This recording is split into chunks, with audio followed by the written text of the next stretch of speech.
Olá, eu sou a Luísa Vinhal e você está ouvindo o Profundamente. Se você procura cuidar do seu corpo, acalmar sua mente e aprofundar a conexão com a sua essência, esse podcast é para você. Que cada episódio te lembre do que é possível quando você mergulha profundamente em si. Oi, gente! Sejam muito bem-vindos a mais um episódio do Profundamente. O episódio de hoje é o episódio mais emocionante que eu já gravei até hoje, porque para mim o simples fato de ter tido essa conversa é um motivo para eu me emocionar e celebrar a vida. A nossa convidada de hoje é a Daniele Nogueira. A Dani é médica dermatologista e eu conheci ela como minha paciente, quando com 33 anos ela teve o diagnóstico de algumas doenças autoimunes, 3 AVCs e câncer de mama, que transformaram absolutamente tudo aquilo que ela tinha como sólido e certo. Então, sim, essa conversa de hoje, ela ter ficado uma hora conversando comigo é por si só emocionante e a vida dela é um grande presente para mim e para o mundo. Esse episódio é sobre superação, esperança, cura, sobre a busca por respostas e sobre o poder do amor e da fé.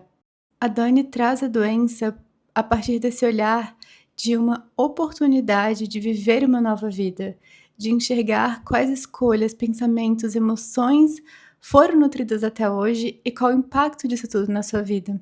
Ela traz de uma forma muito profunda e vulnerável como ter experienciado todos esses desafios mudaram a forma como ela vive a sua vida, lida com a maternidade, lida com a sua prática médica. Inclusive, ela traz como toda essa experiência pessoal dela com a autoimunidade mudou a forma como ela indica ou contraindica alguns procedimentos estéticos, como botox e estimulador de colágeno. A Dani me ensinou muito que a beleza tá na integração entre luz e sombra e me ajudou a atualizar a minha definição de sucesso, que agora inclui estar tão presente e conectada que eu consigo ver Deus em tudo e todos ao meu redor. A Dani, para mim, é a maior inspiração de conexão com Deus, de pessoa que pratica o cuidado de fora para dentro e de dentro para fora, que escolhe se preencher desse cuidado, que escolhe se preencher desse amor e transbordar tudo isso que existe dentro dela para o mundo. Aproveita esse episódio. Dani, quer começar contando como a gente se conheceu?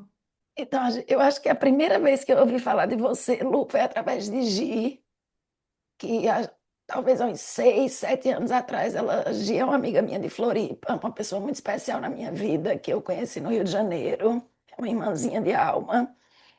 E Gi um dia comentou comigo assim: amiga, eu tenho uma médica aqui de Floripa, uma amiga minha, que eu preciso que você conheça ela. Ela é incrível, ela é maravilhosa.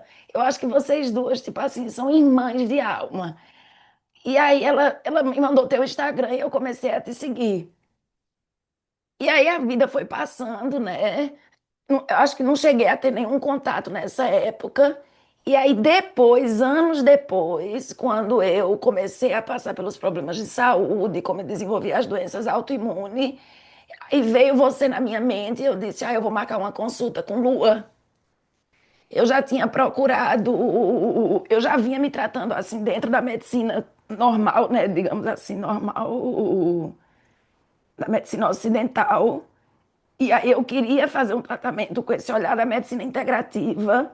Eu já tinha passado por alguns profissionais, mas um dia veio muito forte assim na minha intuição para eu marcar uma consulta contigo. E aí foi quando a gente teve nosso primeiro contato online, né?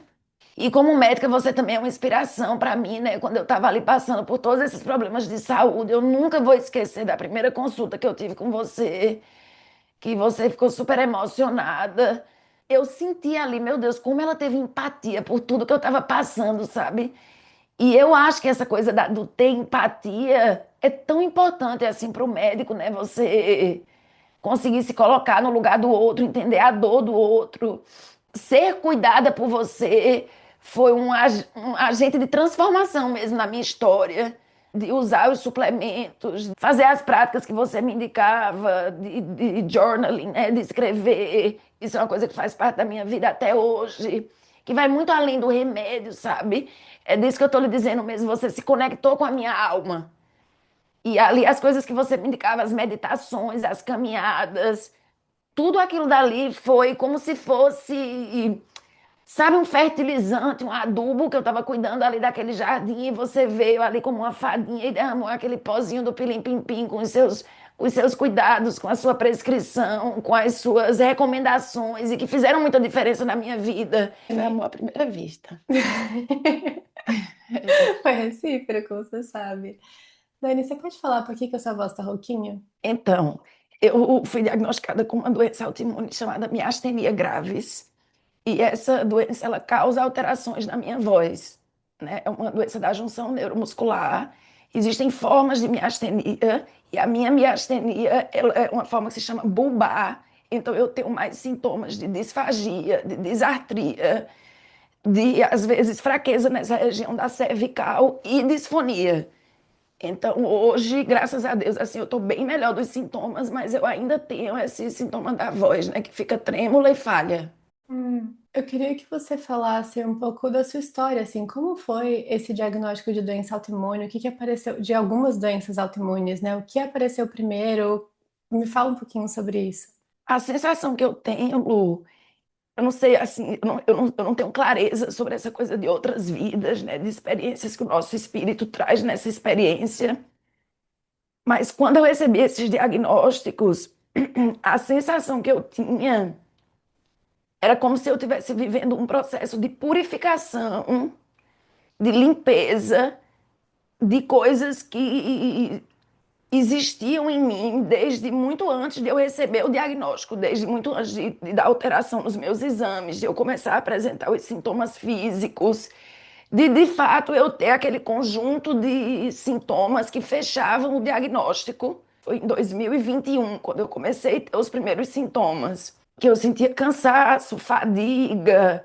Assim, eu percebia que minha memória parecia até um pouco de burnout. E aí eu fui levando, na época eu procurei médico, comecei a fazer alguns exames, mas eu não tinha, era como se o meu corpo ele estava dando os primeiros sinais de que eu estava vivendo uma sobrecarga. Hoje, né, olhando para trás, eu tenho consciência que foram os primeiros sintomas, assim, que foi quando eu tive um aborto espontâneo, com mais ou menos 4 meses. E aí eu comecei a viver um processo depois disso, que foi uma experiência muito forte para mim. Para mim, eu acho assim que quando eu faço uma análise retrospectiva, eu acho que ali, naquele momento, eu vivi um trauma, porque eu me senti muito só nessa experiência de perder a minha filha, de viver o aborto. E eu vivi um questionamento dentro de mim, porque eu dizia, meu Deus, eu sou muito sensível, eu estou muito dramática. Eu tinha esse padrão de pensamento, de autocrítica muito grande, sabe?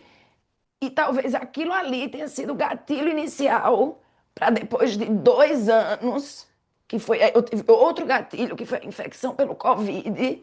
E aí, poucos meses depois, é como se a fogueira pegou fogo, entendeu? Eu vejo mais ou menos assim. Tipo, o circo pegou fogo. E aí eu comecei a ter muitos sintomas, que foi quando eu abri o quadro do lúpus sistêmico, que era um lúpus que abriu junto com a SAF. Eu tive o diagnóstico depois de 15 dias do Covid, de 3 AVCs isquêmicos no cérebro e de uma glomerulonefrite, que é uma inflamação no rim. Comecei a perder proteína, ter hematúria, né, que é a perda de sangue pela urina. Então foi quando eu fui para São Paulo, comecei a fazer o tratamento e eu tinha também os sintomas da miastenia grave já. Então foi quando eu abri a doença no meu corpo físico, digamos assim, né? Como foi isso? Assim, é você como médico, como profissional da saúde, o que que você pensava naquele momento? Você que tentava fazer a própria pesquisa, na época não tinha chat GPT, né? Mas você colocava no É. Google, no PubMed, você procurava conversar com médicos. Como é que era isso para você como médica?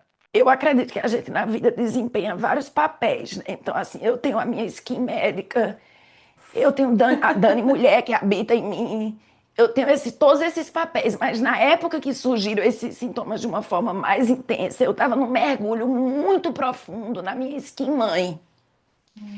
Então, assim, eu estava muito mergulhada na maternidade. Eu tinha tido meu filho depois de uma experiência de um aborto. Então, assim, era como se fosse, não, meu filho, ele foi a materialização de um milagre, porque eu engravidei dele um mês depois que eu perdi Chante. Foi um parto normal, nananã. E aí, quando eu tive ele, eu sentia muito cansaço, ele mamava muito, eu dei amamentação exclusiva durante 7 meses, priorizei muito o cuidado com meu filho. Então, assim, eu achava que era cansaço, porque eu não estava dormindo direito.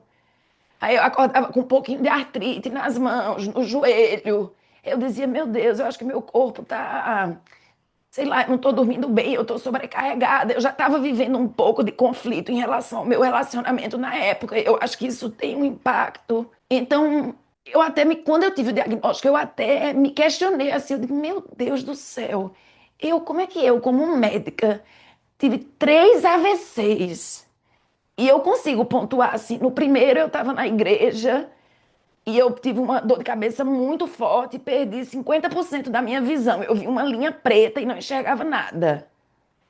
Meu Deus, como é que eu passei por isso? Eu não fui num atendimento médico.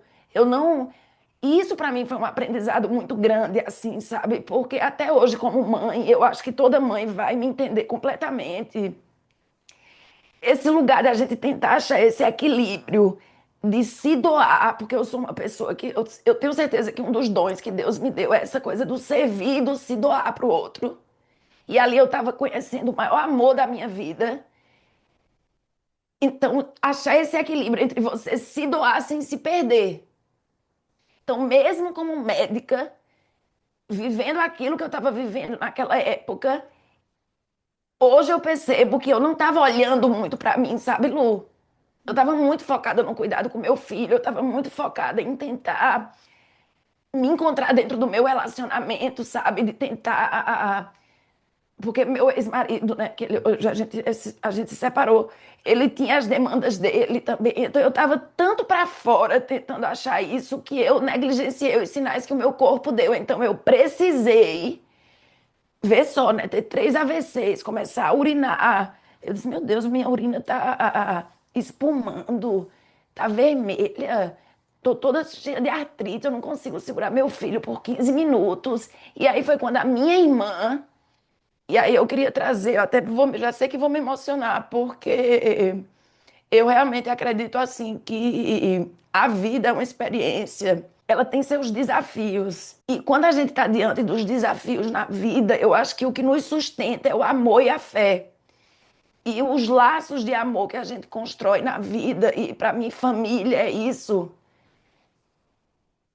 É tão importante para que a gente às vezes seja resgatado, para que às vezes a gente consiga se olhar sobre outra perspectiva, que foi o que aconteceu. Eu tenho uma irmã que é médica, Belinha, ela é cirurgiã, urologista, e eu conversando com ela um dia, ela fez, Dani, pelo amor de Deus, você não está normal, você precisa se cuidar. Olha, eu quero lhe dizer que eu acho que você está com algum problema de saúde grave. Você vai comprar uma passagem, você vai vir para São Paulo. Eu estou muito preocupada. Não, não, não. Você vai marcar uma consulta com um médico. Então, assim, quando às vezes a gente não consegue dar conta de algumas coisas, são essas pessoas que nos amam, que estão do nosso lado, que nos resgatam mesmo, assim, sabe, Lu? E eu acho que isso para mim foi super importante, porque quando ela me deu esse chacoalhão, aí eu disse assim, nossa, realmente eu não tô normal. E aí, mais uma vez, né, veio aquela coisa do amor pelo meu filho. Eu disse, não, eu preciso me cuidar, porque assim, eu tenho que ter energia para cuidar do meu filho. Eu quero viajar com meu filho, eu quero ter energia para brincar com ele. Então, eu preciso me cuidar, porque eu estou percebendo que eu estou ficando cada dia mais sintomática. E aí foi quando começou a questão da descoberta toda, dos tratamentos e tal, né? Uhum. Dani, quando você me fala desse cansaço, também é algo que é muito do que de fato se escuta durante o puerpério, que você vai estar cansada, como você falou, você vai estar com uma privação do sono. Mas eu queria que você falasse um pouco, assim, até como uma forma de orientar, de educar e de até alertar as pessoas sobre o que que era esse cansaço que você sentia, né? Porque, ok, existe cansaço de alguém que está de fato vivendo um processo metabólico inflamatório, como você falou, você não conseguia segurar seu filho por 15 minutos. Como era isso? Era um cansaço mental, era um cansaço físico? Eu queria que vocês me explicasse um pouco mais sobre esse Tá. cansaço. Então, hoje, quando eu observo, eu tenho a sensação do seguinte: Eu realmente acredito, né? Eu tenho esse olhar, eu compartilho assim dessa visão com você da medicina funcional, integrativa, holística, de entender o ser humano como um ser integral.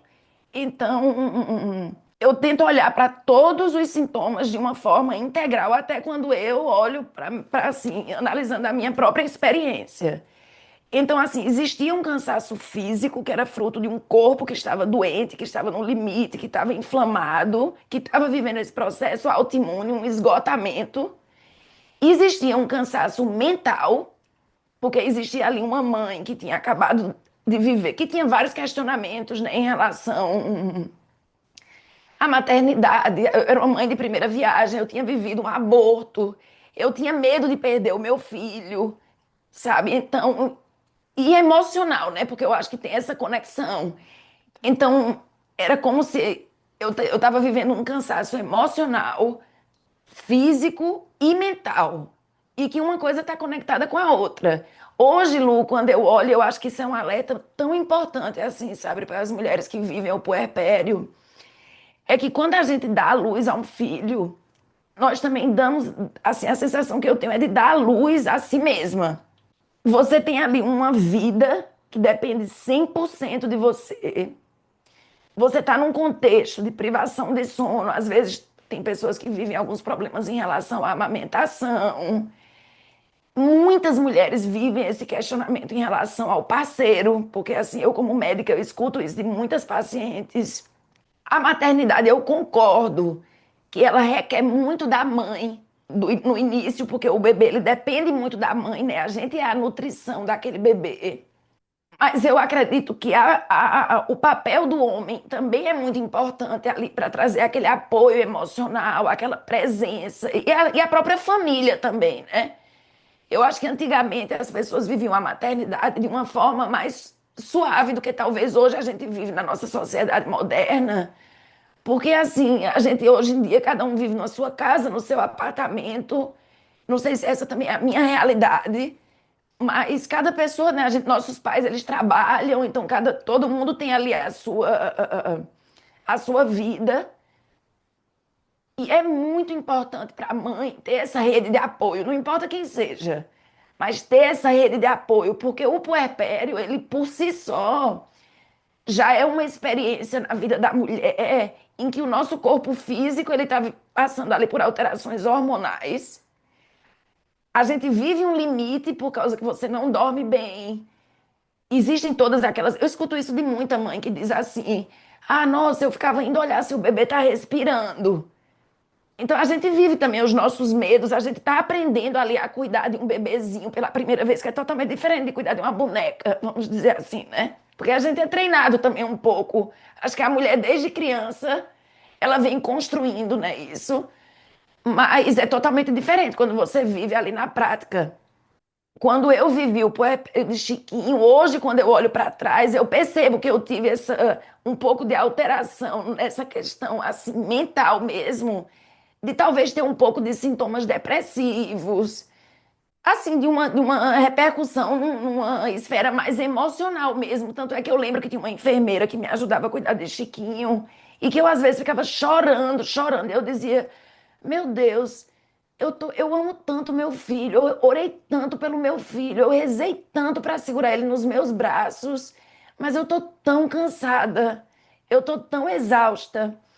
Mas hoje eu tenho, por exemplo, Dani, se você tivesse outro filho hoje, eu não me cobraria mais tanto, eu pediria mais ajuda. Eu, quando tive Chiquinho, eu criei uma coisa na minha cabeça que eu não queria ajuda de enfermeira, de babá. Então, os primeiros 45 dias eu queria dar conta. Eu jamais faria isso de novo. Então, assim, eu acho que a gente ter esse olhar mais amoroso e de tentar criar um ambiente para que aquela experiência ela seja o mais suave possível para a gente. Eu acredito que seja um olhar assim sábio, sabe? Que eu buscaria ter numa próxima experiência como mãe. De assim, entender. Tanto é que todo mundo fala, né? Que quando você é mãe do primeiro filho é totalmente diferente da mãe do segundo filho, do terceiro filho, do quarto filho. Porque eu acho que a gente vai soltando mesmo essas cobranças, esse perfeccionismo. E entendendo que a gente precisa de ajuda, porque cuidar de uma criança é mais trabalhoso do que cuidar de uma empresa. Certeza. Então, assim, eu acho que esse olhar para essa questão emocional, né, da importância desse acolhimento, de a gente se acolher e de a gente também se cercar de pessoas que nos ajudem nesse sentido. Sim. Uma coisa também que eu acho importante a gente falar, eu queria até escutar de você sobre isso, é o quão incrível, que bom, a gente estuda a medicina funcional integrativa, mas que bom, graças a Deus, a gente tem a medicina tradicional, porque é o que vai tirar do fundo do poço, né? Então eu queria te Total. escutar essa sua visão em relação à medicina tradicional hoje. Então, Lu, eu compartilho dessa mesma forma assim que você tem de enxergar. Às vezes a gente, como ser humano, né, a gente fica olhando para as coisas e é a coisa da dualidade, né? A gente quer dividir, ah, essa é melhor do que essa é boa, essa é ruim. E o olhar integrativo, né, ele é um olhar que ele traz uma visão da realidade mais assim sob a ótica de uma unidade. E eu Sim, acho que a medicina integral, ela é um reflexo disso. Na minha opinião, a medicina tradicional, ela tem sim a sua importância. Eu acho que Deus, ele abençoa e inspira os médicos. Meu Deus, olha só, se eu não tivesse tido acesso, e eu sei que eu sou uma pessoa muito abençoada, eu até me emocionava muito durante o meu tratamento de pensar assim, meu Deus, a pessoa que não tem condição tem às vezes ter que ficar numa fila do SUS, de esperar meses para fazer uma consulta, e isso fazer com que essa pessoa desenvolva sequelas. Porque assim, quando a gente apresenta a doença, quando o corpo já está muito no limite, essa intervenção da medicina tradicional, ela salva a vida. total. Então hoje eu estou aqui conversando com você graças a essa medicina, né? Graças a esse diagnóstico precoce, graças ao fato da minha família ter intervido, de eu ter, graças a Deus, ter sido tratada por médicos que vestiram a camisa. Eu digo assim, eu tive muita sorte, eu tenho uma médica que se chama Lu, essa é a doutora Lu, mas é Luciana, que ela é reumatologista e que ela me adotou assim, sabe? Eu, por mais que eu seja médica, Lu, quando você vira paciente, a experiência é totalmente diferente. Total. Porque junto do diagnóstico vem muitas incertezas, muitos medos, muitas mudanças práticas na vida, né? Eu digo assim que da noite para o dia minha vida mudou completamente. Quando eu internei lá a primeira vez, né, que a doutora Luciana foi a médica que ficou responsável por mim, então tinha uma equipe com neurologista, tinha um ginecologista, outros médicos também junto. A forma como eles conduziram, a forma como eles deram diagnósticos, as intervenções todas que eu fiz, biópsias, cirurgias, exames, tudo aquilo ali foi extremamente importante para que eu pudesse cuidar do meu corpo naquele momento onde, vamos dizer assim, ele já estava num estado de muito sofrimento, digamos assim, né? De uma inflamação muito aguda, né? Porque é quando a doença se manifesta. E assim, durante o primeiro ano, inclusive, se eu fecho os meus olhos e volto 3 anos atrás e estou observando de fora tudo aquilo que eu estava vivendo, né? Chegando no hospital, fazendo uma bateria de exames, recebendo a notícia de que muitos deles estavam alterados. E aí é difícil, porque como você é médico, aí você escuta, ah, tô com glomerulonefrite, tá com padrão progressivo, aí você já fica pensando, ai meu Deus, será que eu vou precisar fazer hemodiálise?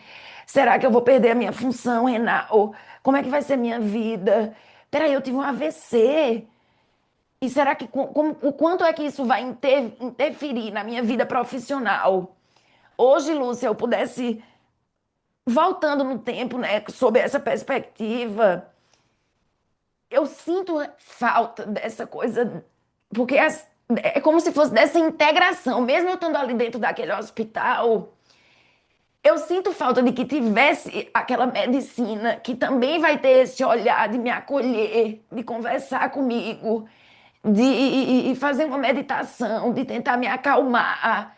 Como isso seria assim, um mundo ideal, sabe? Se eu fecho os meus olhos e imagino, nossa, o ideal dos mundos seria o quê? A pessoa, eu sei que quando a gente está numa situação, tipo, a pessoa infartou, teve um AVC, tem um cuidado ali que tem que ser mais intervencionista mesmo.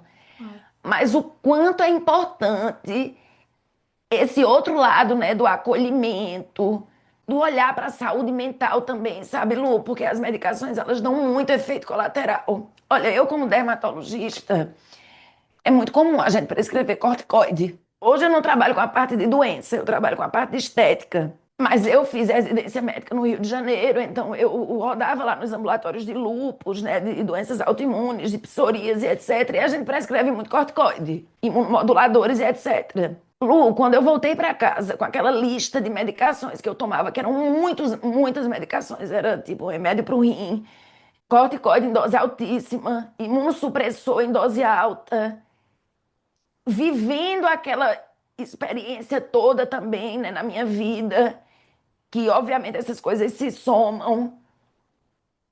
Nossa, eu como médica, eu fiquei assim, meu Jesus, eu não tinha noção de como tudo isso impacta na saúde emocional, de como isso causa uma ansiedade, de como isso causa... Eu nunca tinha tido pânico na minha vida. Eu tive pânico logo depois disso. Então, eu tive sintomas depressivos, eu tive ideação suicida. Então, assim, como é importante esse cuidado com a saúde mental e como a gente às vezes negligencia isso como pessoa e como médico também. Tanto é que hoje eu sou uma médica completamente diferente, sabe? Às vezes a pessoa vem lá na clínica. Eu sempre fui uma pessoa sensível e sempre tive esse olhar, mas hoje uma pessoa vem na minha clínica, eu tento sempre entender como é que está a vida dessa pessoa, a realidade dessa pessoa, porque eu tenho plena consciência de que quando a gente tem algum problema, algum desequilíbrio nessa esfera mental, como isso vai repercutir na nossa saúde física, porque a gente somatiza. Então, acho que é isso. Eu já até esqueci qual foi a pergunta que tu fez lá atrás, fui Não, você falou falando. várias coisas que eu quero te perguntar mais sobre. Então, primeiro sobre a questão da saúde mental, da saúde emocional. O que você percebe hoje que foi o que foi o pilar, quais foram os pilares que te sustentaram durante todo esse processo? Lu, olha, eu acho que o que me sustentou foi o amor.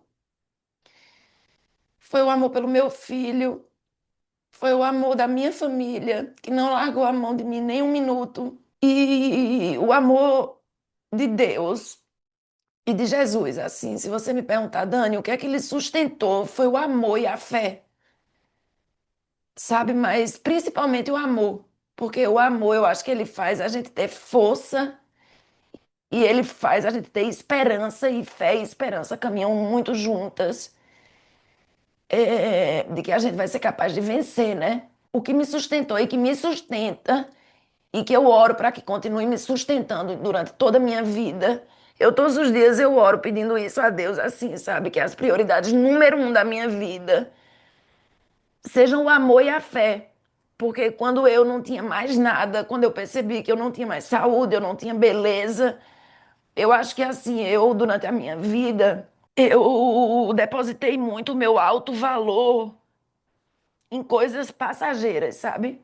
E quando eu vivi esse processo, que foi um processo de transformação muito profundo, todas as coisas nas quais eu projetava o meu, assim, a minha sensação de valor, de ser amada, eu tive a sensação de ter perdido essas coisas. Tipo assim, o meu trabalho, eu passei 4 meses sem trabalhar e tive vários períodos durante as cirurgias que eu parava de trabalhar.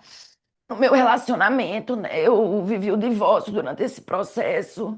Nas coisas que eu possuía, né, na questão financeira mesmo, porque eu era uma médica que já ganhava muito bem e de repente eu parei de trabalhar, então isso teve um impacto na minha vida financeira. Então a sensação que eu tive quando eu perdi todas essas coisas, né, na beleza, porque eu engordei muito, fiquei com aquela face com gigoide, né? A sensação que eu tinha, Lu, é que nada dessas coisas importavam, sabe? Eu fui me desidentificando de que o meu valor estava nessas coisas, que era um lugar muito mais profundo, assim, sabe? De realmente ter contato com a minha essência, com a minha alma, e de aprender a me amar, mesmo com a voz de um jeito que às vezes me incomoda, mesmo com o xingoide, mesmo tendo alterações emocionais, assim. Lu, quando eu estava durante o tratamento, eu dizia que eu desenvolvi um transtorno multipolar de personalidade. porque eu acordava de manhã super feliz, de tarde eu estava super triste, daqui a pouco eu estava tendo crise de ansiedade e eu sabia que isso era fruto de um cérebro que tinha vivido essa coisa do AVC, de um corpo que estava lidando com várias medicações que tinham efeitos sinérgicos que nem a própria medicina sabia qual a repercussão disso. Então, muitas vezes eu me lembro que nesses momentos eu ficava assim, não. Tem uma coisa na Bíblia onde Deus diz assim, que Ele é o eu sou. E eu ficava repetindo isso para mim, até nos momentos em que eu tinha ideação suicida, inclusive. Eu dizia, Dani, o seu corpo, ele tá doente. A sua mente tá doente. Mas você não é nem uma coisa nem outra. Eu sei que eu sou também. Mas o que eu sou, o que eu sou mesmo, é o meu espírito. E eu acho que mergulhar nesse local, que era o único local onde eu encontrava paz, onde eu encontrava esperança, e eu acho que foi onde Deus me ensinou, porque assim, isso é uma outra reflexão que eu observo, né? Que eu percebo. É que eu sempre fui uma pessoa que teve problemas de autoestima. E eu sabia que Deus tinha me colocado para trabalhar com dermatologia, com estética. Porque é mais fácil de você reconhecer no outro algo que você já viveu na sua vida. Então eu tinha uma dificuldade muito grande de. Por exemplo, olha, quando uma pessoa chegava para mim e dizia: Nossa, Dani, você é tão linda, eu ficava, ela tá querendo me agradar. Acho que essa pessoa tá querendo puxando meu saco, tá querendo me agradar. E existia uma carência, um buraco assim tão grande dentro de mim, de buscar o amor e de achar que o amor dependia de tantas outras coisas. E que as doenças foram grandes mestres, assim, sabe? Que me ensinaram que não, que esse amor habitava dentro de mim. Que hoje eu percebo, assim, que a maior cura que eu venho vivendo nesse processo, e eu percebo que eu já evolui muito nisso, e sou muito grata a Deus e a Jesus. Eu digo que Jesus, ele me apresentou um amor que me constrangeu muitas vezes, porque Jesus esteve do meu lado quando eu não tinha nada para oferecer, sabe? Então, esse amor me constrangeu e me ensinou a me amar de um lugar muito mais profundo, sabe? E a não me identificar tanto mais na minha vida com o meu corpo, com a minha mente, porque eu precisei repetir para mim muitas vezes de que eu não era essas coisas para que eu conseguisse sustentar a minha experiência aqui na vida e para que eu não tivesse desistido de viver. Eu tô chorando. Ai, Dani. Ah, você era tão conectada com Deus, com Jesus, antes de tudo isso? Ou foi um relacionamento que cresceu nesse período? Eu lembro assim que desde criança eu sempre rezei assim o Santo Anjo. Eu sempre gostei de conversar com Deus. Eu sempre conversei com Jesus, mas eu acho que era de uma forma mais superficial, sabe? Talvez eu não tivesse um entendimento, que na verdade nem é um entendimento, né? Porque eu acho que quando você conhece Deus e Jesus só sob essa perspectiva do entender e do tipo assim, Deus é o criador de todo o universo, Jesus é o filho, é um avatar, o filho que Deus enviou. Eu acho, talvez eu tivesse essa conexão mais superficial, tá entendendo? Uhum. Depois que eu vivi essa experiência toda, eu não tenho dúvidas nenhuma que a minha conexão com Deus, ela se tornou uma conexão completamente diferente. Tipo assim, eu experienciei, eu vivi coisas sobrenaturais. Eu senti a mão de Deus sobre mim. Eu, quando eu entrava nas cirurgias, né, eu fiz durante 2 anos 7 cirurgias.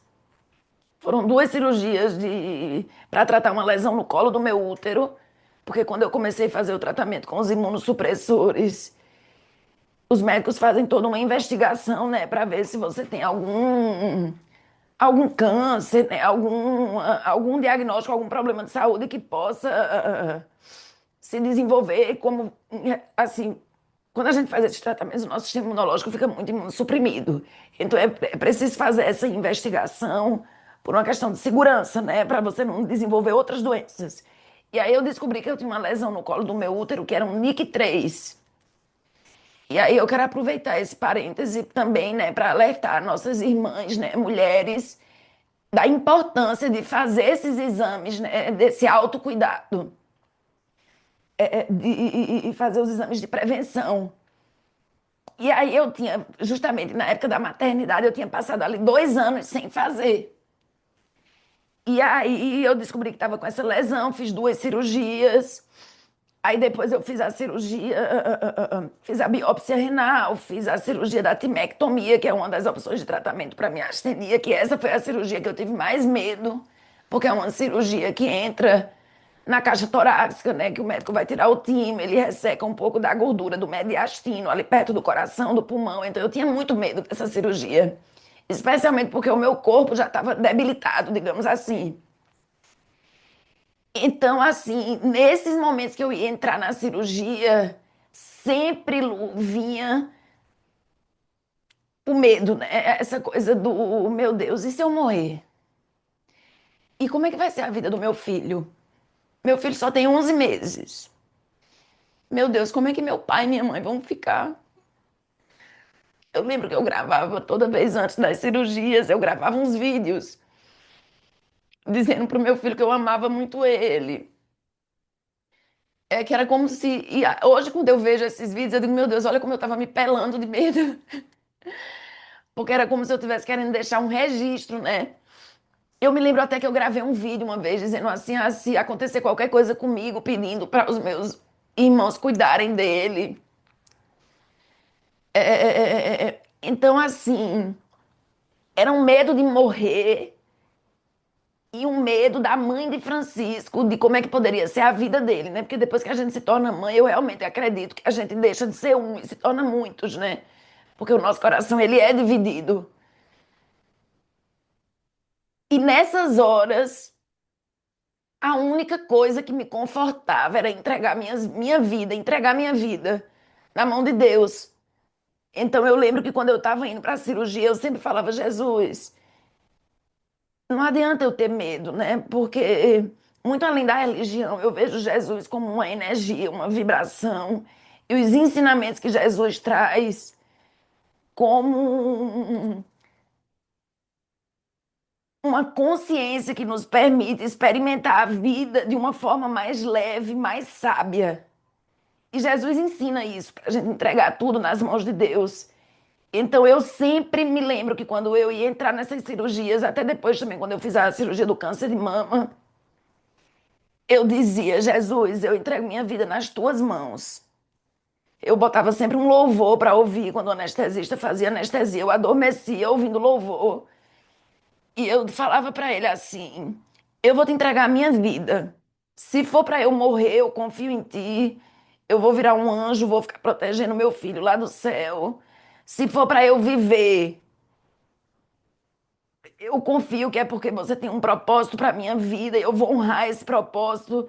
A minha vida a partir daqui é completamente sua, Senhor. Então, eu encontrava muito esse conforto nessa entrega mesmo, sabe, Lu? E nessa confiança de saber que nas mãos de Deus tudo ia dar certo, sabe? Tipo, independente do que acontecesse. Você acredita que a nossa alma escolhe passar por alguns aprendizados antes de vir para a Terra, que é algo que a sua alma precisa passar para aprender algo novo, para evoluir? Você acredita nisso? Eu não sei. Ó, eu sou uma pessoa muito curiosa, né? Eu já me perguntei muitas vezes, eu já inclusive assim, já mergulhei mesmo na Umbanda, no Espiritismo, para entender essa coisa. Será que existem outras vidas? Será que existe reencarnação? Já olhei um pouco também sobre esse olhar do hinduísmo. Eu não sei, eu não sei, eu acho que isso faz parte de um mistério. Eu acho que pode ser que sim, também pode ser que não.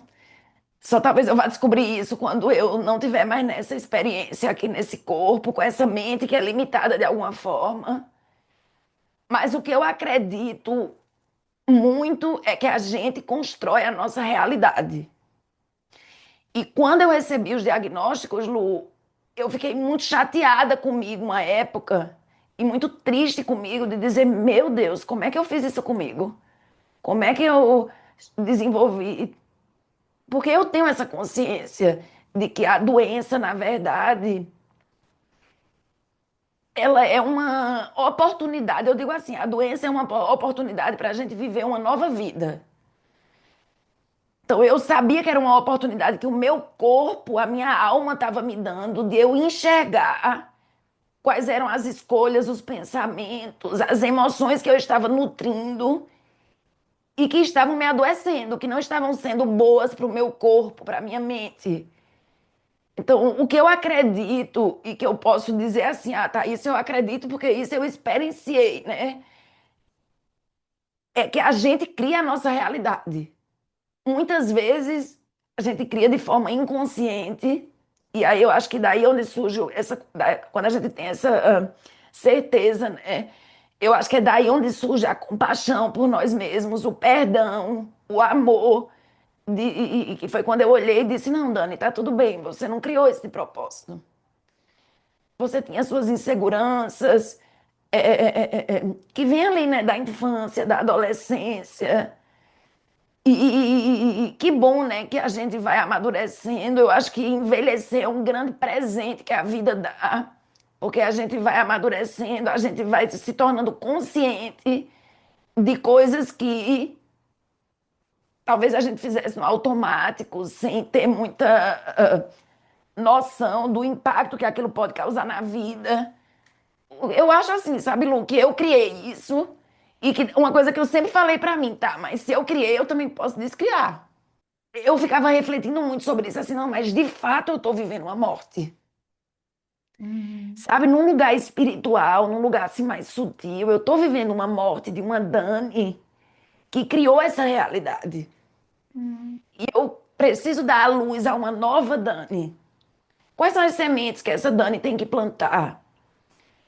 Quais são os pensamentos que essa Dani tem que ter?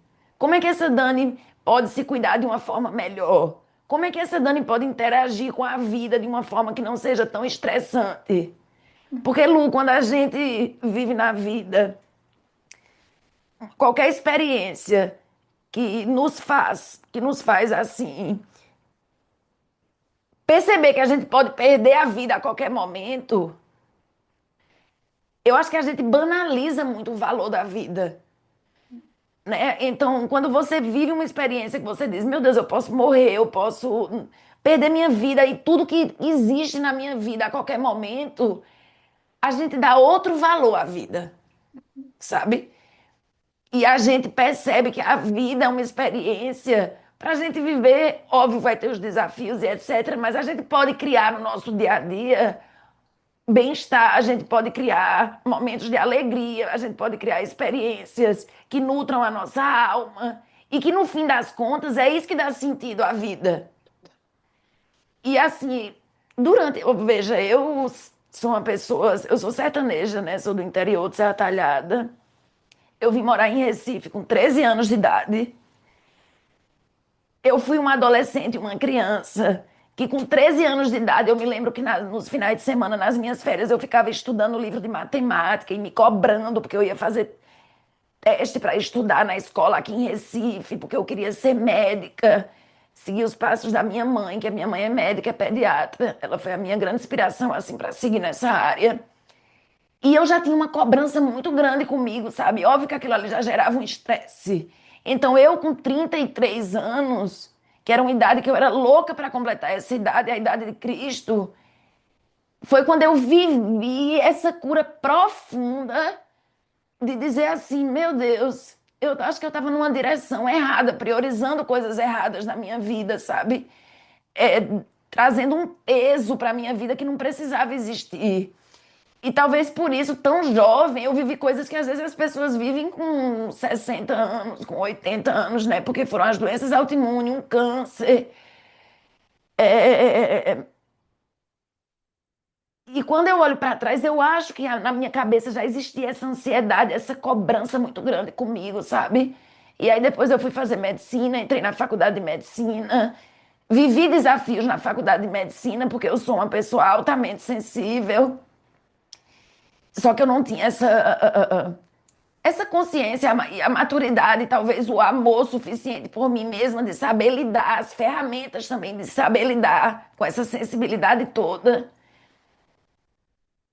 Então, na faculdade de medicina, eu lembro que teve uma época que eu pensei até em desistir da faculdade de medicina. Eu disse, meu Deus, isso não é para mim.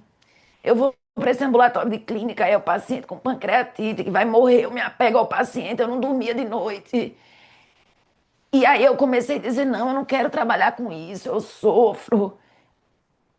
Então, assim, acho que a sociedade, da forma como a gente vive hoje, que isso é uma coisa muito complexa, né? Que envolve várias esferas, né? Até o nosso sistema econômico, tudo. Ela cobra da gente muito, muito jovem, tipo assim, decisões, responsabilidades e coisas que talvez a gente não tenha maturidade para escolher. Por exemplo, ontem mesmo eu estava conversando com uma amiga, dá um exemplo, e ela falou assim para mim que ela ia fazer uns exames de sangue, porque ela fez, amiga, eu vou fazer uns exames de sangue, eu tô me sentindo muito cansada. Eu tô me sentindo muito cansada. Tem alguma coisa de errada comigo.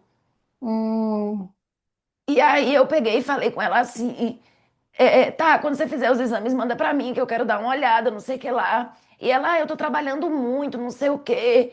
E aí eu comecei agora a fazer aula de surf. Então, quando eu consigo ter uma manhã livre, e às vezes eu tenho manhãs livres, e para mim foi um processo aceitar isso, né? Essa forma de viver a vida, que eu acho que é até um grande ensinamento que a minha astenia me dá, de viver a vida de uma forma mais leve, sem esse foco tanto só na produtividade. Porque eu acho que quando a gente foca muito só nessa produtividade, a gente se desconecta da experiência de viver. E aí eu fui fazer essa aula de surf, eu disse, ai amiga, você ia amar, vamos um dia comigo, não sei o que lá. Ela fez, não, esse ano eu não posso me dar esse luxo. Eu não posso me dar esse luxo de tirar uma manhã livre durante um dia de semana. E aí, quando ela falou isso, é óbvio que a vida são escolhas, né, e etc. E ela deve estar construindo algum projeto na vida dela que requer que ela tenha essa disciplina e etc, e essa entrega ao trabalho. E tá tudo bem. Mas assim, eu me vi muito como essa Dani há 6 anos atrás, que às vezes eu ficava trabalhando na clínica até 11 horas da noite, que às vezes eu dizia, não, de manhã eu tenho que trabalhar, eu não posso, não sei o quê. E a gente que cria essas limitações, assim, tipo assim, como assim eu não posso tirar durante um ano uma manhã livre? Então, às vezes, o trabalho e essas projeções que a gente cria, do tipo assim, de quanto a gente quer ganhar, do que a gente quer produzir, se torna maior do que, tipo assim, a nossa própria vida, entendeu? Se torna maior do que, tipo, peraí, quer dizer então que eu não tenho um valor suficiente para tirar uma manhã, mesmo que seja durante um dia de semana, para fazer uma coisa que vai me relaxar, para fazer uma coisa que vai me desconectar um pouco do estresse do dia a dia, que vai me nutrir de outras formas, sabe? E aí a conta chega, entendeu? Porque aquele sintoma lá do cansaço já é o corpo dizendo que está havendo uma sobrecarga. Então, total. assim, olha, hoje eu de verdade mesmo, se você me perguntar, eu sou muito grata por tudo que eu vivi, por tudo que essas doenças me ensinaram, porque elas me ensinaram a olhar para a vida de uma forma completamente diferente, Lu. Muitas vezes eu ainda me emociono, por exemplo, ontem eu fui fazer essa aula de surf de manhã, e peguei uma onda lá uma hora e comecei a chorar na prancha, porque eu disse assim, meu Deus, isso era uma realidade tão distante para mim, sabe? Eu não, era uma realidade tão distante, tão distante, quando eu estava lá no pós-cirurgia, internada na UTI. E eu agradeci muito, eu disse, meu Deus, obrigada, Senhor, obrigada por tu ter me sustentado, obrigada pelo amor ter me acolhido, obrigada por todas as pessoas que cuidaram de mim, que me deram força, obrigada por eu não ter desistido, por eu ter tido esperança. Porque realmente, assim, tudo passa. E eu acredito muito, assim, aqui na minha casa, quando você vier aqui, você vai ver que eu coloquei versículos da Bíblia em alguns lugares da minha casa. Então, tem um versículo que diz: Deus é bom o tempo todo Deus é bom. Que era para que eu, mesmo passando pela dor, pela dificuldade, pelas limitações, eu soubesse que Deus tinha algo ali para que algo ali era bom para mim, sabe? Que aquela experiência, por mais difícil que ela fosse, Deus estava sendo bom. Porque às vezes um pai ele precisa repreender um filho para o crescimento dele, moral, espiritual. E aí, na porta do meu quarto tem um outro versículo que diz assim: para Deus nada é impossível. E eu coloquei esse versículo porque esse era o pensamento que eu queria ter, porque quando eu ia para os médicos eu sempre ouvia assim: você vai ter que conviver com isso para a sua vida toda. O lúpus não tem cura, a miastenia não tem cura. E assim, como médica, Lu, eu sei que essas coisas para a medicina não têm cura. Mas como Dani, filha de Deus, de um Deus muito poderoso, eu acredito na minha cura. Eu não deixo de acreditar nenhum dia. E eu acho que foi por acreditar na minha cura que hoje eu já vivo uma realidade completamente diferente do que eu vivia há 3 anos atrás. Então eu realmente acredito que para Deus nada é impossível.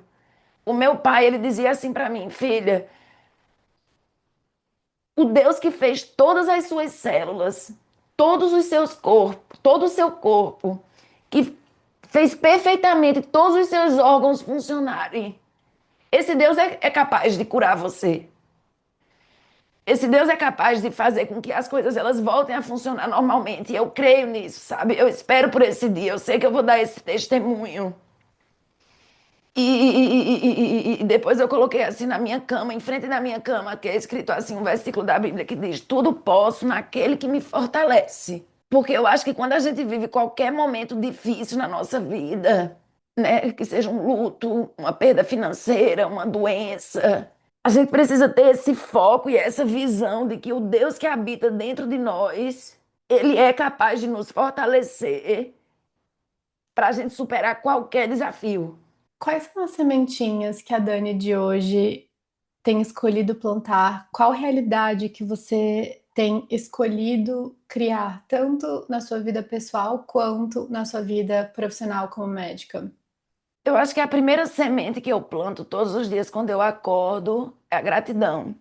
É agradecer a Deus pela minha vida, por eu não estar sentindo dor, por eu ter saúde, pela minha família, pela minha casa, pelos meus filhos. Agradecer por Jesus caminhar sempre do meu lado. Eu acho que é a primeira semente, assim, e que é uma semente que me projeta para a vida e que me dá vontade de viver e que me enche de um sentimento de que viver vale a pena. É essa coisa do agradecer mesmo, sabe? Por todas as bênçãos, né? A gente tem, se a gente tem uma escolha, né, de olhar para a vida com a lente que vai ver tudo de desafio e tudo que a gente pode reclamar. E às vezes a nossa mente coloca a gente, né, nesse lugar. E a gente tem a opção também de olhar para tudo que a gente tem para agradecer. Então, acho que essa é uma sementezinha que eu planto. A outra, Lu, que também é muito importante, é do meu valor e da importância de eu me amar durante cada dia. Tipo assim, o que é que eu posso fazer hoje? Você sabe que tem todas aquelas linguagens de amor, né? Mas o que é que eu posso fazer hoje para demonstrar o meu amor por mim?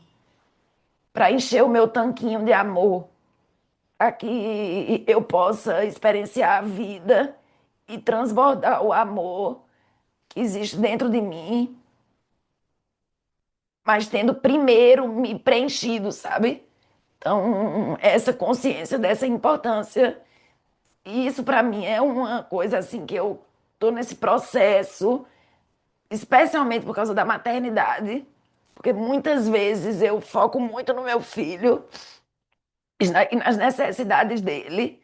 E a criança, ela é muito dependente, né? Ele hoje tem 4 aninhos, mas essa é uma semente que todo dia eu rego.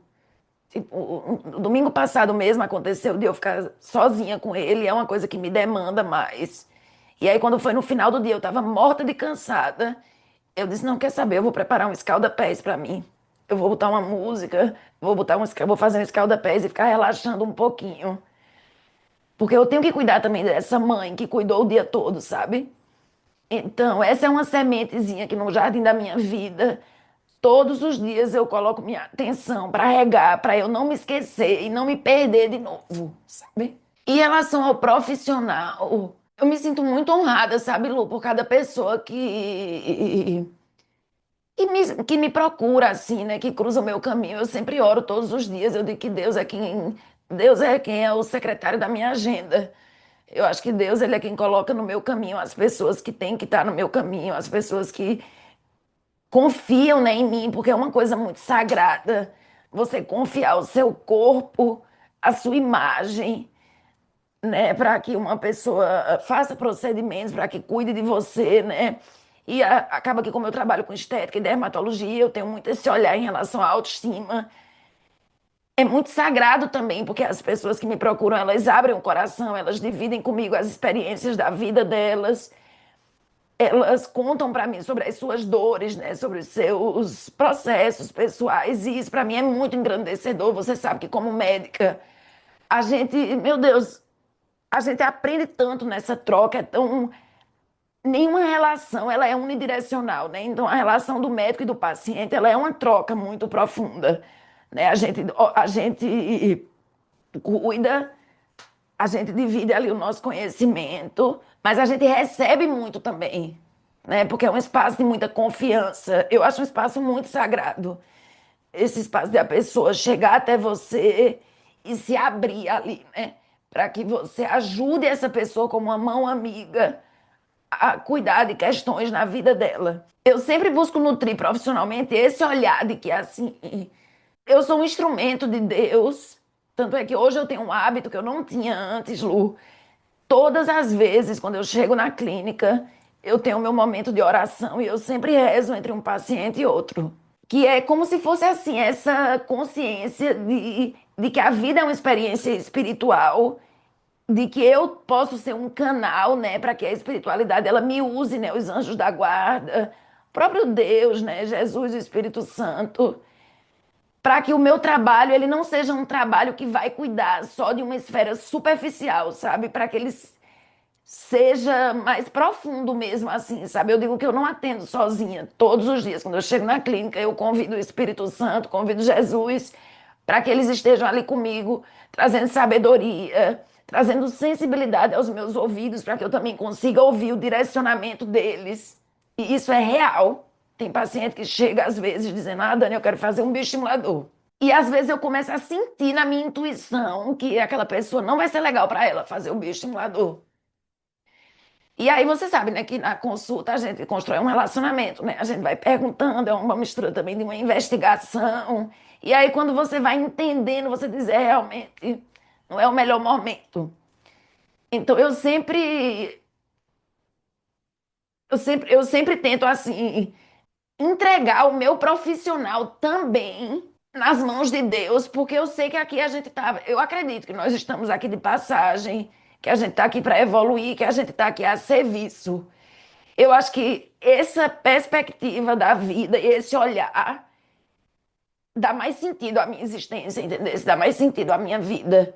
É muito mais prazeroso para mim, por exemplo, ir para o consultório e criar esse ambiente e fazer essas orações e olhar para o meu trabalho dessa forma do que simplesmente vou lá atender, eu quero faturar tanto, eu quero ganhar tanto, senão é muito vazio, sabe? Não me preenche. Então eu acho que essa é uma semente também que você planta no dia a dia, né? Porque é muito essa coisa da semente eu adoro, né? Eu acho que é uma das coisas mais lindas dos ensinamentos mais lindos que existe na Bíblia é a lei da semeadura. E Deus é muito justo, né? A gente vai colher o que a gente planta. E essa consciência no dia a dia e essa presença de escolher essas sementes, isso é uma coisa tão, tão valiosa, assim, tão profunda e ao mesmo tempo tão libertadora, né? E tão importante de a gente ter essa consciência. Sim, nossa, perfeito. Eu me identifico muito com muito do que você trouxe, assim. Eu amei isso que você falou de Deus é o secretário da minha agenda. Eu também acredito muito nisso, que ninguém chega. até mim à toa. É sempre algo que, de alguma forma, eu estou me colocando a serviço para estar captando, para estar servindo aquele corpo, aquela mente, aquela alma, aquele ser, né? Além só de um exame, além é Sim, um ser mesmo. E eu também eu sinto muito isso também que você falou. Às vezes eu não entendo, tá? O porquê que eu sinto que aquele ativo não vai ser bom para aquela pessoa, mas eu só sinto que não. E acho que realmente quando a gente está se colocando a serviço de algo maior e permite ser guiado por uma inteligência divina e suprema que às vezes ultrapassa a nossa capacidade, nossa inteligência, sim. é isso, né? E honrar isso. E às vezes eu entendo porque, às vezes eu realmente eu não entendo porquê, mas eu sigo isso e funciona. E outra coisa também que você falou, não agora, mas em outra conversa que a gente teve, que eu tenho anotado, porque eu acho uma das frases mais lindas que você trouxe, e outras pessoas também falaram isso pra você, que é o que você trouxe, que a beleza tá na integração entre luz e sombra.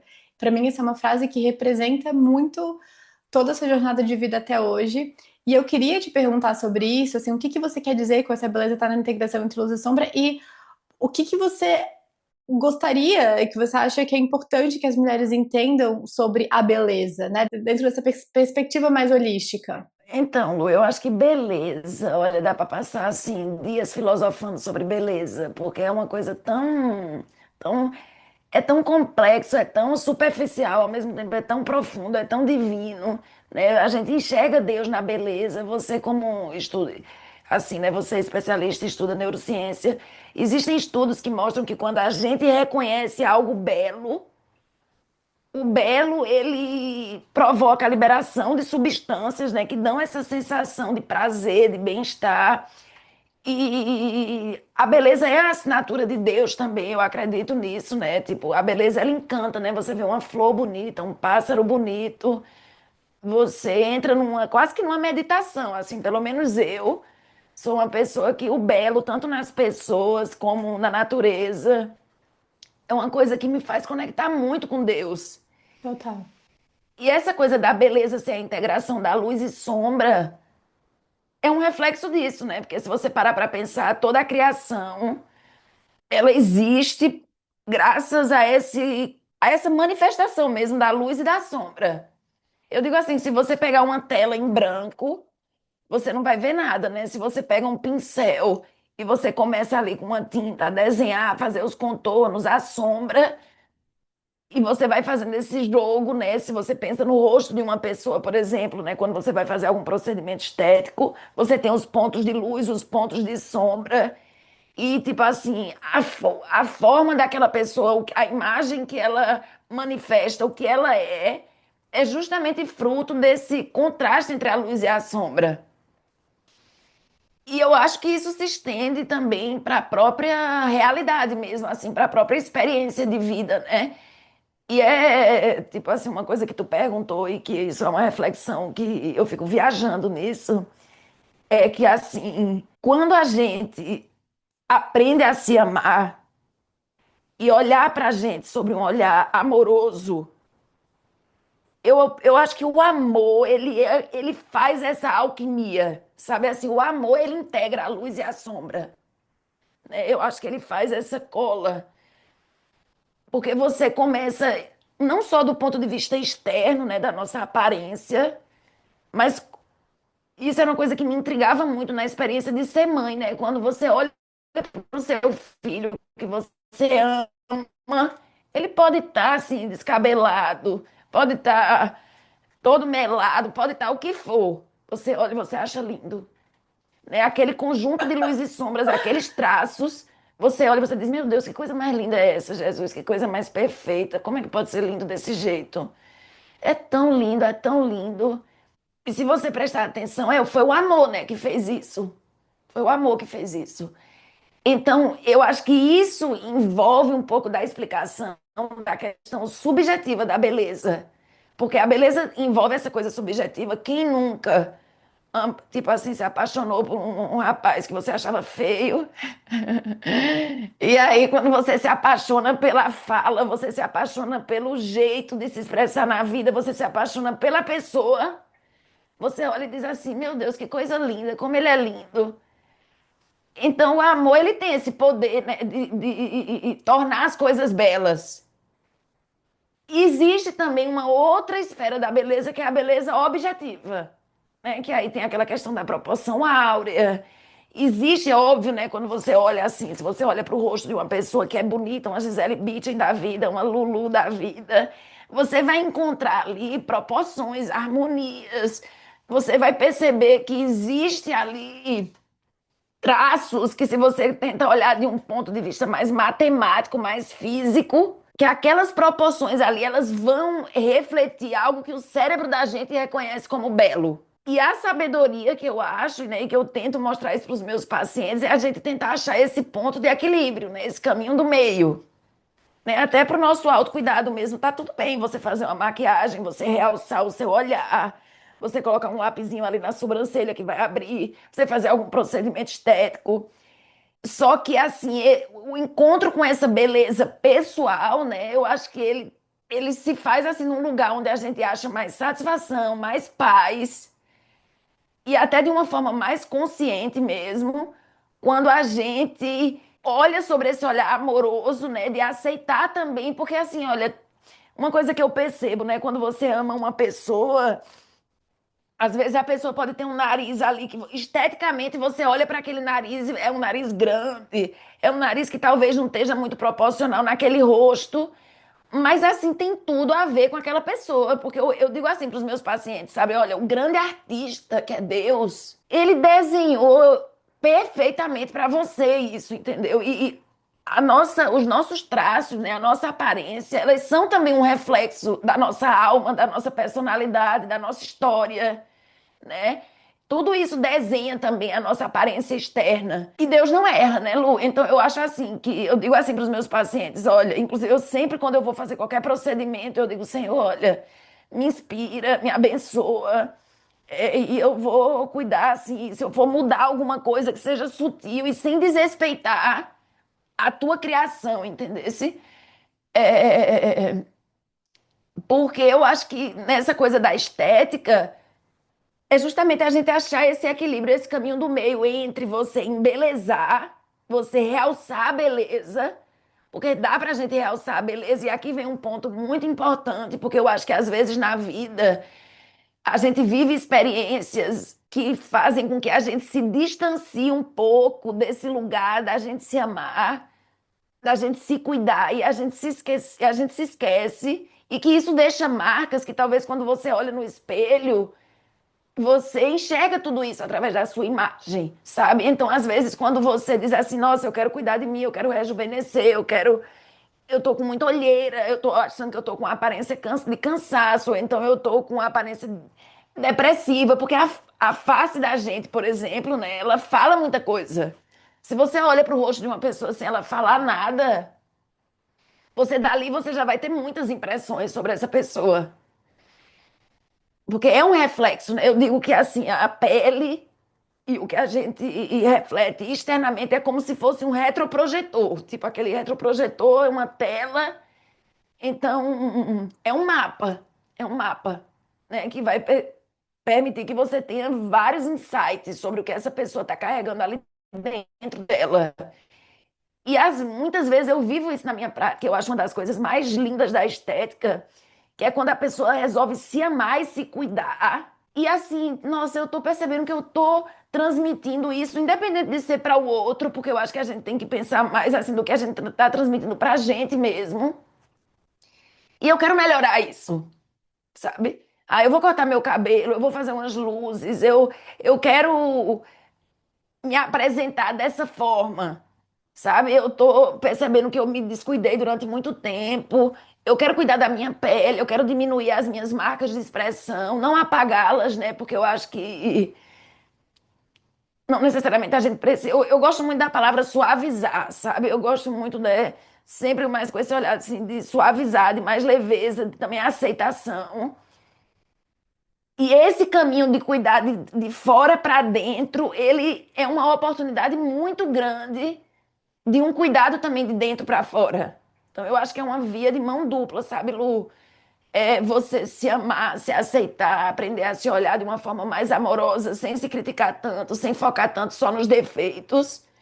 E ao mesmo tempo você reconhecer que Deus nos deu esse poder de ser co-criadores da nossa vida e que a gente pode sim melhorar a nossa imagem, se cuidar e que quando a gente olha para a gente e vê no espelho o reflexo de uma pessoa que está bem cuidada, que está com a pele bonita, que está com o cabelo bonito, isso também passa para a gente uma sensação de, nossa, eu cuido de mim, eu me amo. Porque o autocuidado é uma linguagem de amor muito poderosa, né? Nossa, com certeza, com certeza. Muito lindo isso que você trouxe do autocuidado externo influenciando o interno e o interno influenciando o externo, né? Então, de encontrar esse equilíbrio, aquilo que faz sentido para cada pessoa, vindo desse local de alto amor, eu acho que é o que não vindo de um local de, ai, eu estou tentando fazer isso para ser amada, me encaixar, entendendo que esse ou ser amada vem muito do se amar mesmo, né? Sim. E os outros só simplesmente vão estar refletindo esse alto amor. E isso que você falou de suavizar, eu também acho muito lindo, porque ressoa muito com o que eu penso sobre a questão da saúde mental, das nossas emoções. A gente tem um espectro de emoções diferentes, a ideia não é de apagar as emoções, a tristeza, a raiva, mas sim de talvez manejar algo que antes talvez não seria manejável. Eu queria te fazer uma última pergunta em relação a doenças autoimunes e procedimentos estéticos. Então, você, como uma pessoa que viveu na pele, o que é ter uma doença autoimune, o que você acredita que é importante para uma pessoa que também tem uma doença autoimune levar em consideração antes de fazer determinados procedimentos estéticos e especificamente quais? Assim, é o Botox, é o bioestimulador de colágeno? Eu queria que você falasse um pouquinho sobre isso. Então, essa pergunta é uma pergunta linda, na minha opinião. É uma pergunta assim que eu me fiz muitas vezes, né, quando eu fui diagnosticada com essas doenças autoimunes e como dermatologista. Você imagina que eu, como dermato, fazendo botox, preenchimento com ácido hialurônico, bioestimulador de colágeno, lasers, eu fui proibida de fazer tudo isso em mim. E aí eu disse, Jesus, que ironia do destino é essa? Porque assim, é muito mais fácil você, não sei se eu vou usar a palavra vender, mas porque é muito mais do que vender, assim, é muito mais fácil você indicar algo para uma pessoa quando você vive aquilo na sua realidade. Total. Então, quando eu fui proibida pelos meus médicos, né, porque o meu corpo estava, vamos botar assim, que se foi uma escala de nível inflamatório, eu estava ali no sinal vermelho, né, estava manifestando todas aquelas doenças. E aí eu fiquei me questionando muito isso, meu Deus, o que é que eu tenho que aprender com isso? E hoje eu acho assim, sabe, Luí, que é uma coisa que eu trouxe para minha prática, é o seguinte, vamos lá, você sabe que a inflamação, ela é um mecanismo do nosso corpo de defesa, né? A inflamação, ela é uma bênção, porque ela permite que a gente consiga viver essa experiência aqui, mesmo a gente tendo contato com coisas que são agressores. E assim, quando eu comecei a estudar essa coisa da medicina funcional e etc, e ter esse olhar, eu entendi que essa inflamação, para essa inflamação existe um espectro no nosso corpo, que é normal ali ele estar no dia a dia lidando com um nível de inflamação e que através das nossas escolhas, que podem ser de omissão, como por exemplo, não dormir bem, não fazer atividade física, coisas que são boas para a nossa saúde, que são anti-inflamatórias, que vão ajudar a regular esse sistema inflamatório que às vezes a gente não prioriza e não faz. E existem coisas que de fato vão agredir, como por exemplo, fazer uma alimentação que é mais inflamatória para o corpo, a questão do estresse mesmo, que são coisas que vão fazer com que essa balança desequilibre, digamos assim, né? Porque é um eterno equilibrar essa balança do que vai ser pró-inflamatório e do que vai ser anti-inflamatório. Então, onde é que entra aí os procedimentos estéticos, né? Os procedimentos como a toxina botulínica, é que essa toxina ela vai funcionar como um antígeno, né? O nosso corpo ela tem um poder de imunogenicidade, ela vai causar uma ativação do nosso sistema imunológico. E é por esse motivo que quem tem miastenia graves não pode fazer toxina botulínica, porque a doença por si só já causa uma perda funcional dos receptores de acetilcolina, né? E aí o Botox ele bloqueia essa liberação. Então, no meu caso, eu não podia fazer por isso, não posso ainda. Assim como também o ácido hialurônico, os bioestimuladores de colágeno, por mais que essas substâncias elas sejam feitas em laboratório com todo o cuidado, com todo o estudo em relação à segurança e eficácia, são substâncias biocompatíveis com o nosso corpo, Mas isso não significa que elas não tenham o poder de gerar também uma resposta inflamatória.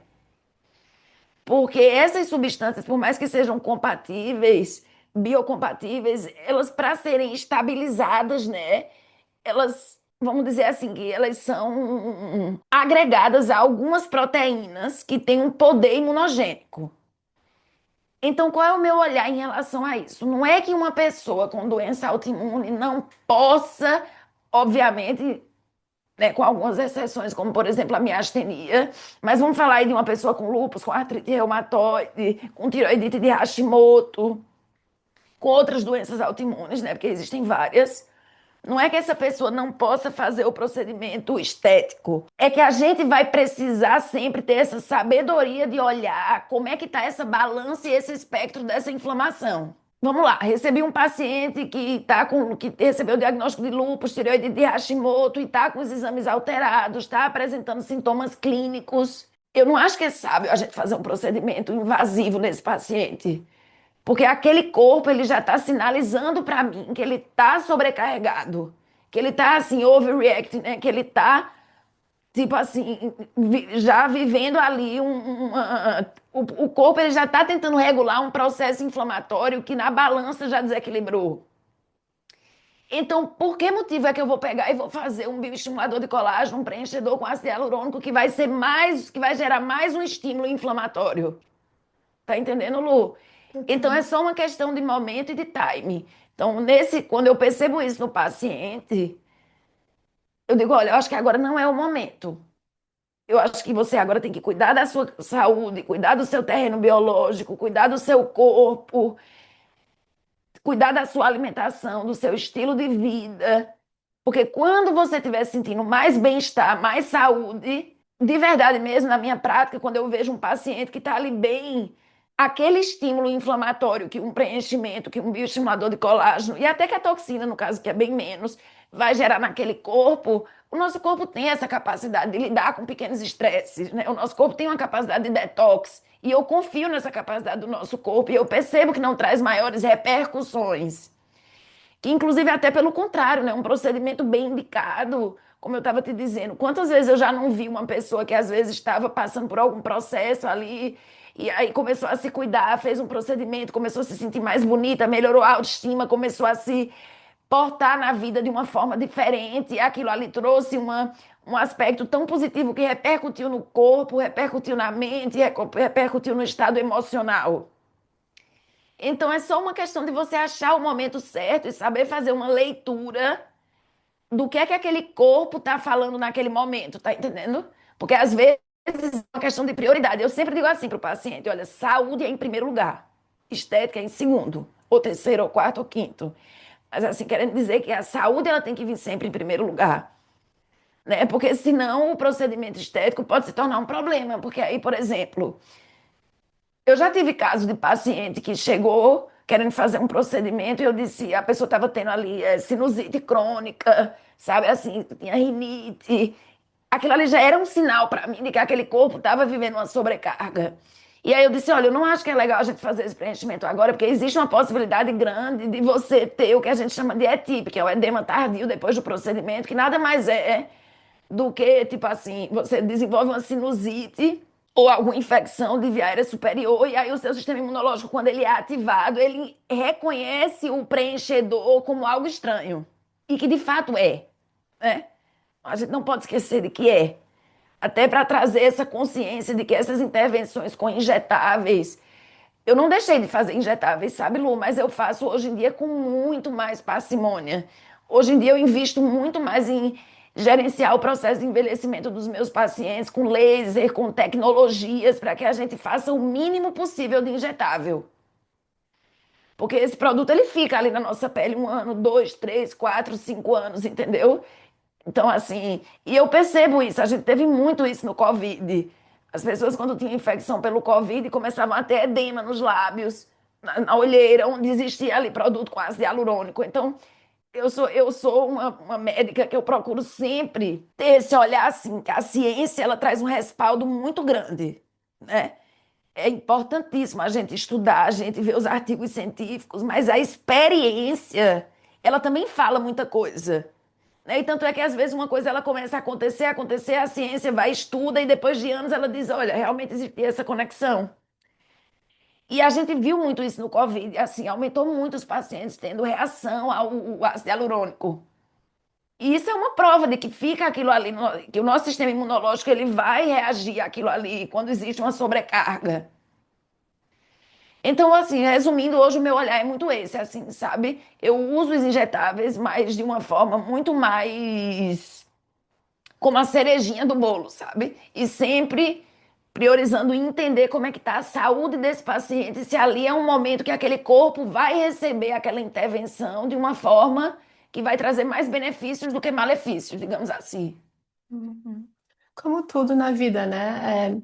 Muitas vezes o problema não é a substância em si, mas sim o ambiente que está recebendo essa substância. É isso, como um alimento, com o Exatamente. intestino totalmente inflamado, como uma palavra que alguém te traz, mas talvez aquilo você não estava preparado para você receber daquele momento. Então, isso é bem complexo. Dani, onde as pessoas podem te encontrar? Assim, quem quer fazer consulta com você? Onde as pessoas podem te Então, encontrar? Em Recife, eu hoje trabalho em Recife, eu atendo também no interior, em Serra Talhada, mas é bem mais pontual, uma vez a cada 3, 4 meses. Mas em Recife é onde eu tô. Obrigada, Dani. Obrigada, obrigada, obrigada por tudo. Assim, você para mim é uma grande inspiração e eu amo que a vida nos colocou para estar juntinhas e você realmente é um presente Amém. na minha vida, assim, um presente, presente, coisas muito incríveis ainda estão por vir. Já estão acontecendo e Amém. tem muita coisa ainda Amém. por vir. Amém. Obrigada por ter escutado esse episódio até o final. Se esse episódio te tocou de alguma forma, significaria muito pra mim se você pudesse avaliar o podcast na plataforma onde você escuta. Essa é a forma mais simples de apoiar esse trabalho e ajudar essa conversa a chegar mais longe. Até a próxima!